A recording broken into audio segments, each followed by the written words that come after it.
നമസ്കാരം. NSSന് ഇഷ്ടമുള്ള രാഷ്ട്രീയ തീരുമാനമെടുക്കാൻ സ്വാതന്ത്ര്യമുണ്ടെന്നും അതിൽ കോൺഗ്രസിന് ആശങ്കയില്ലെന്നും പ്രതിപക്ഷ നേതാവ് വി ഡി സതീശൻ.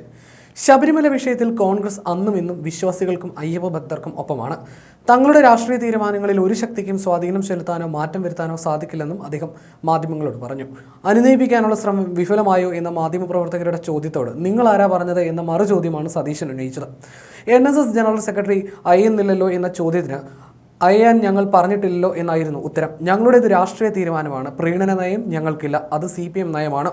ഭൂരിപക്ഷ ന്യൂനപക്ഷ വർഗീയതകളെ പ്രോത്സാഹിപ്പിക്കില്ലെന്നും സതീശൻ വ്യക്തമാക്കി.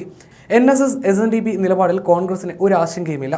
NSSന്റെ നിലപാടിനെതിരെ പരാതി പറഞ്ഞിട്ടില്ല. അതൊരു സാമുദായിക സംഘടനയാണ്. മാറിയത് ഞങ്ങളല്ല. അന്നെടുത്ത നിലപാടും ഇന്നെടുത്ത നിലപാടും ഒന്നാണ്.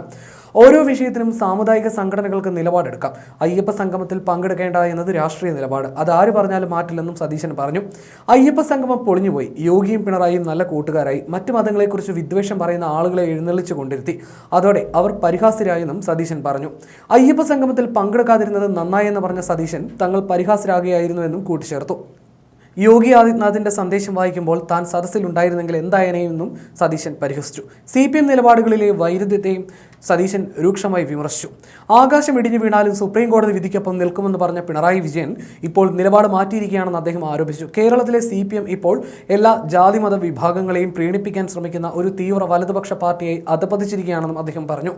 ആൾ ദൈവങ്ങൾക്കെതിരെ ശക്തമായ നിലപാട് സ്വീകരിച്ചിരുന്ന CPM ഇപ്പോൾ അമൃതാനന്ദമയെ ആദരിക്കുന്ന ചടങ്ങുകളിൽ പങ്കെടുക്കുന്നത് അവരുടെ കപടഭക്തിയാണ് വ്യക്തമാക്കുന്നതെന്നും സതീശൻ പറഞ്ഞു.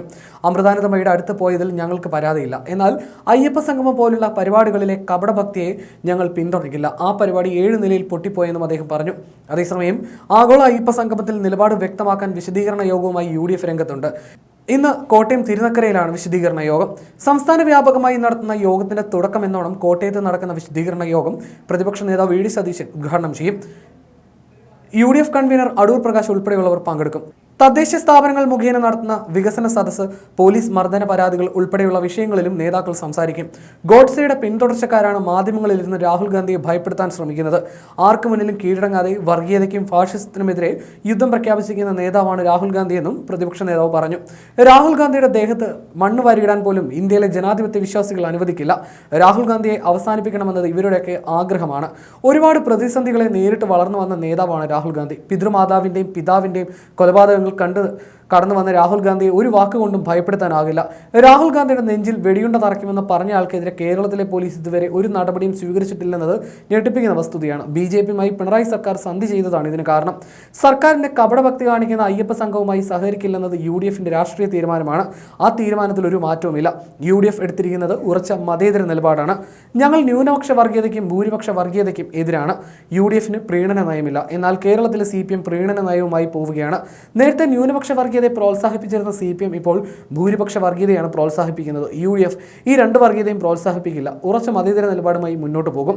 സ്വന്തമായി നിലപാടെടുക്കാനുള്ള പൂർണ്ണ സ്വാതന്ത്ര്യം NSSനുണ്ട്. അവരുടെ നിലപാടിനെതിരെ പരാതിയോ ആക്ഷേപമോ ആരോപണമോ ഞങ്ങൾ ഉന്നയിച്ചിട്ടില്ല. ചില സംഘടനകൾ സംഗമത്തിൽ പങ്കെടുത്തു. യോഗക്ഷേമ സഭയും ബ്രാഹ്മണ സഭയും ഉൾപ്പെടെയുള്ളവർ പങ്കെടുത്തില്ല. അതൊക്കെ ഓരോ സംഘടനകളുടെ തീരുമാനമാണെന്നും സതീശൻ പറഞ്ഞു.